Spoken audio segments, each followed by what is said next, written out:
Hey y'all, Matt Fouch, the host of On the Couch with Fouch. Thank you for watching this video. This is part one of my interview with Diana Helton, and I hope you guys enjoy getting to hear about Big Chief James Wetherington, who is Diana's father, and the Statesmen quartet. Enjoy.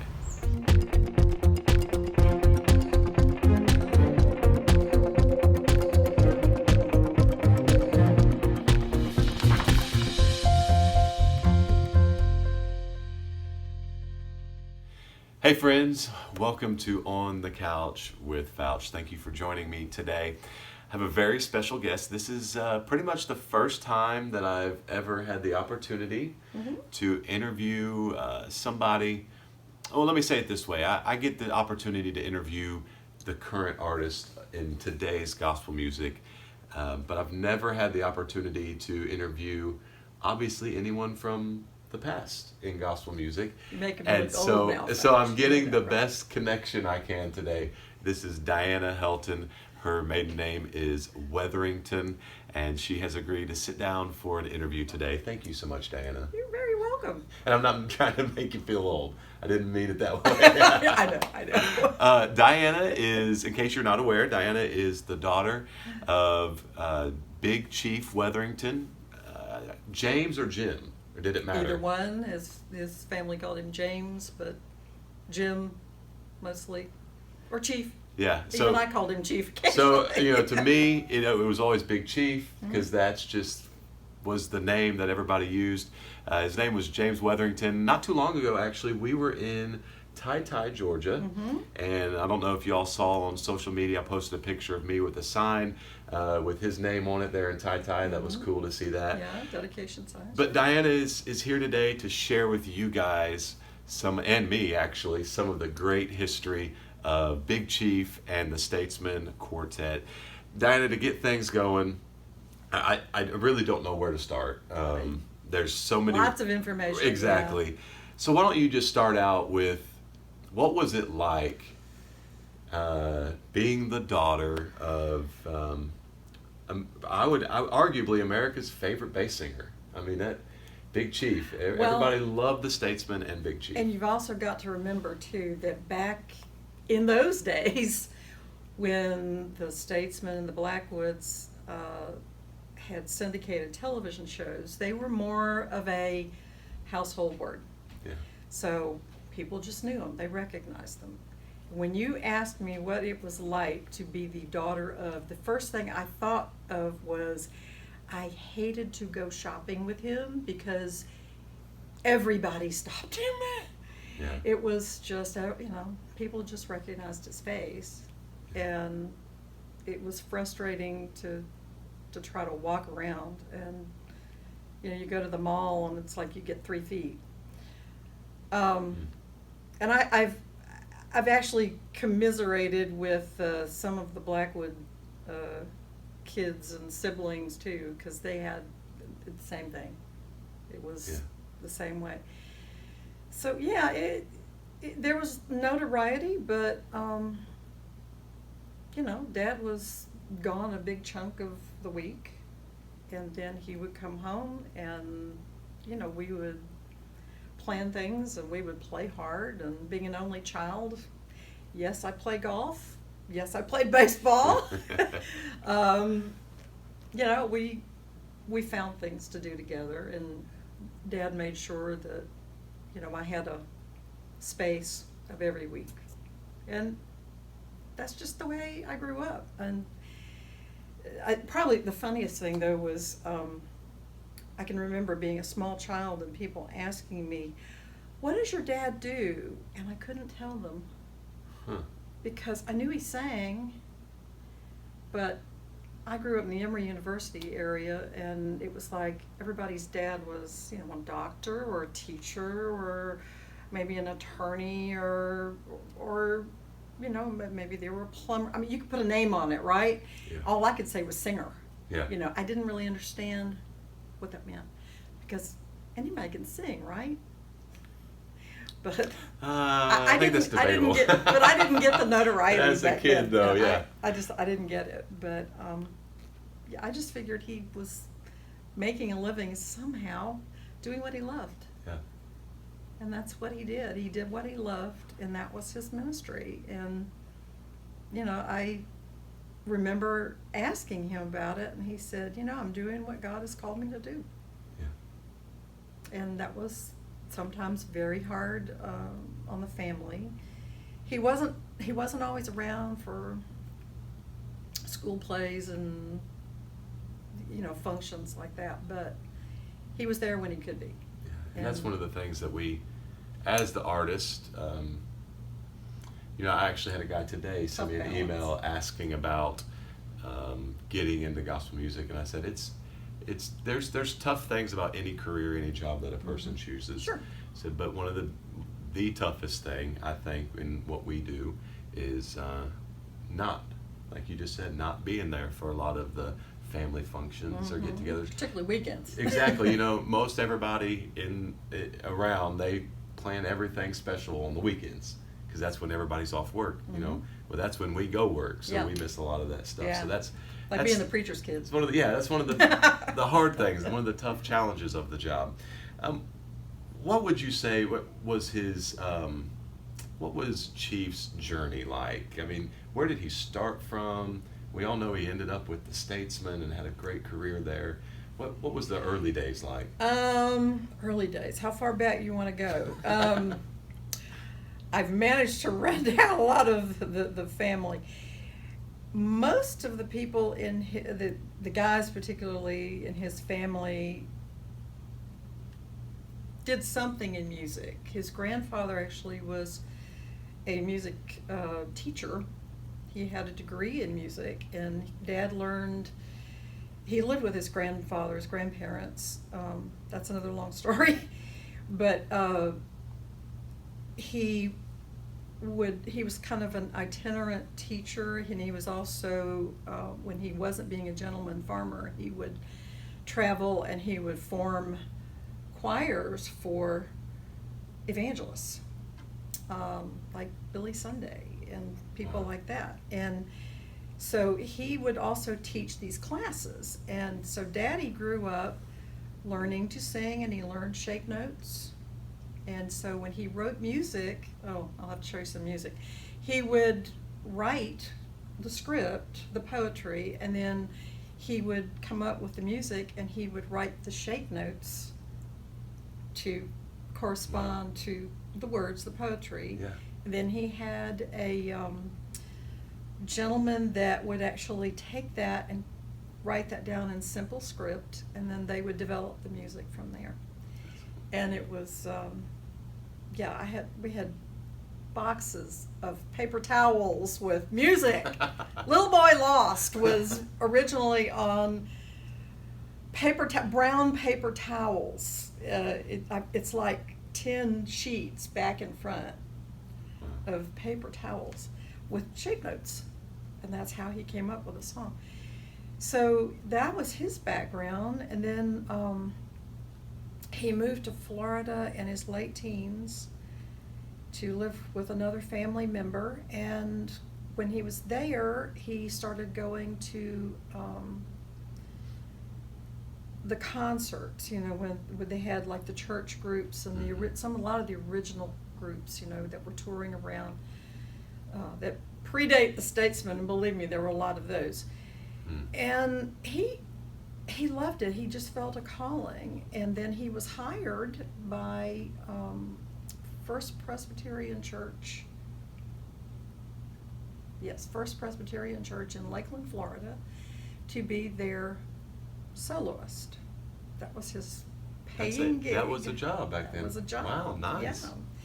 And it was a big church, and he was, he would help with the choir part. Now keep in mind, he was just in his late teens when he did that. And then he and his brother, Austin, sang duets. And he always thought he and Austin would, go on to do something together, but it wasn't for Austin. He didn't like it. He was a good singer, but he didn't want to do it. And then he discovered some of the local groups, and he went with a group. I'm trying to remember if it was before or after. Before he went into the Navy, he was with a group called the Sunny South, and that's how he met Hovie Lister. He was with the Sunny South. And then he went into the Navy. He was gone almost 3 years in the Navy, and What time frame was that in the Navy? Do you remember? Years, you mean? Yeah. He went in after Pearl Harbor. Okay. So just because his age, and then he was gone. In fact, I think he enlisted the day after Pearl Harbor. There were still a lot of people enlisting then. So he originally went into the Atlantic, and then he ended up in the Pacific Conference too. So he was in both. And so were a lot of the other guys who were singing. I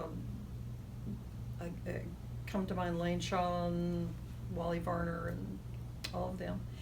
While he was in the Navy, he was kind of known as being a singer on board ship. They had their own That's group cool. on ship. They would entertain when the guys would convoy. A lot of times they would go from ship to ship when they could. He was asked to sing behind some USO people, and I found that out years later, that he'd been pulled in to sing with some of the USO greats.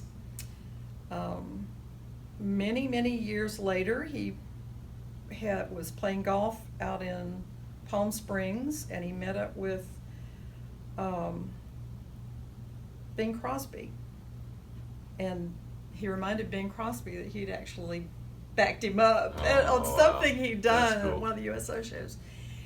And so he actually was playing a foursome with Bing Crosby and Dom DeLuise, and I can't think of the other guy, but they were. He'd just signed up for a foursome in Palm Springs, Yeah. and that's who he ended up with. That's cool. But he also was a music union guy. He sang backup at RCA Studios when he had the time, when he was in Nashville. Even after he went with the Statesmen, he did that too. So he stayed busy. He really did. We did commercials. One of my favorite memories was Dad writing radio commercials.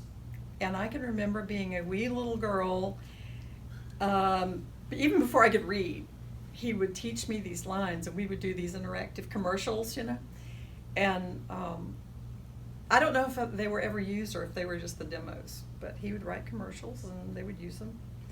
He did the voice of the Kentucky Colonel for the Southern Bread Company, and that went on for decades. It was radio and TV. He did the voice for Kentucky Colonel, and he missed Tony the Tiger by that much.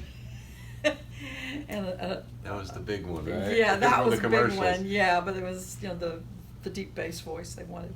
Yeah. He did know the guy that did it, though. I can't think of his name right offhand. But oh gosh, what else? So much. Like I told you, get me so started. He's come all this way through the Navy, through the groups. Who's Okay. the group before the Statesmen that he was with? Okay, before the Statesmen, he was with the Melody Masters. This group formed in Middle Florida. There were a bunch of guys who got together, and I think Hovie Lister was with them, and Jake Hess was with them, and Wally Varner, Alvin Tootle. I'm sure there's another one. Maybe Calvin Newton, I don't remember. And they all went to Lincoln, Nebraska. Lincoln, Nebraska had the coldest winter on record. The year these Florida boys all went to Lincoln, Nebraska. Great timing. Oh my gosh, Jake bailed first. He bailed first, and he came back to Atlanta when Hovie Lister was with a small group called the Statesmen. And I can't tell you the history before that with Hovie, but he had only been here a couple of months when he called Dad. In the meantime, the Melody Masters moved to Greenville, South Carolina. They were there for less than a year, and then he decided to make the jump back to Atlanta, and that's when he joined the Statesmen, and that was in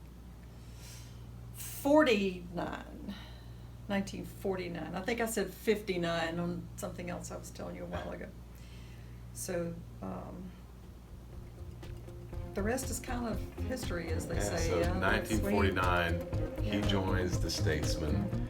It's a plaque we came across here. It says, "In loving memory of Jim Big Chief Wetherington, the epitome of what every quartet man should strive to be.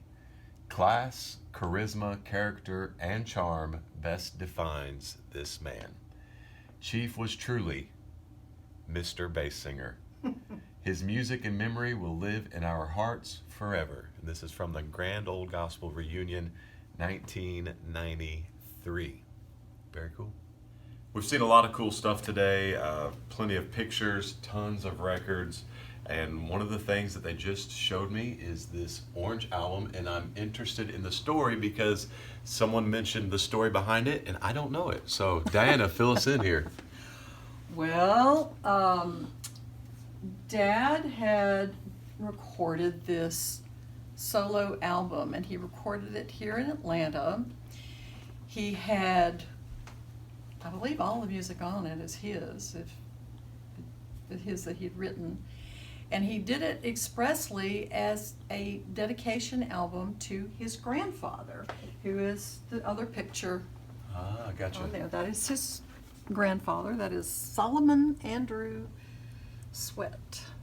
And that's the gentleman that helped train him with music. Yes. and raised him, correct? He was a music teacher and gentleman farmer in Tye, Georgia.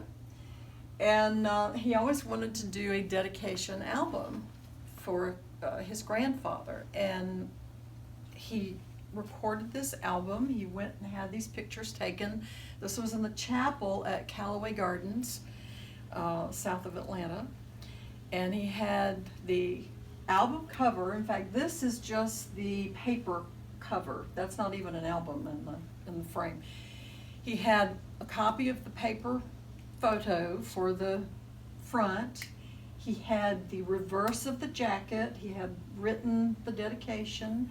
That had all been done and copied. He had a master tape, and they went and they recorded a master reel. He left it with them. They were supposed to send it to Nashville to be to have the rest of the music put on it, because all he has on this album now is studio musicians. But they were supposed to add strings and backup voices to it.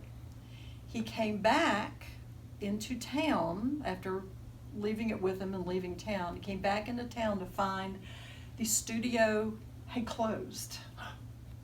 Actually, it had been foreclosed, and everything in it had disappeared. And he spent the next few years trying to find his master. Didn't belong to the studio, should never have been part of the foreclosure. It belonged to him. He had paid for it out of his own pocket. Wow. And all of it was his music. So he started looking for it, and before his death, Walmart started carrying his album. What? In, I think it was Maryland, either Maryland or Pennsylvania. Somebody told them they had seen this album. And so he and BMI and ASCAP and everybody started going, looking for, who'd taken it. That somebody had taken it, and if he ever found out who it was, he never let on, but he didn't pursue it. But he hated the album. He said the album was not complete. Oh, wow. But he hated it. But it has since become quite the collector's item. Right. I mean, so where can I get one? You can't. You can't. You might be able to find them on Craigslist. Yeah. And that's about the only place you can find one. Wow. And they're orange cover like that. It just looks just like that. One of them says Glory Land, and the other one is Scripture. So evidently somebody at Scripture picked up on some rights somewhere along the way, but it was not them that did it. The Glory Land was a misnomer that came out of the original picture that was supposed to be replaced with whoever pressed and released the album. Yeah. So there were 2 copies. One says Glory Land and one says Scripture. So Be looking for that. That's a collector's yeah, item. it's definitely a collector's item. That's but cool. I like it just because it's my dad's voice. But he always talked about it being the pirated, incomplete album. That's amazing. Wow. You never know what you'll find around You never here. know what you'll find. Thanks for watching, guys.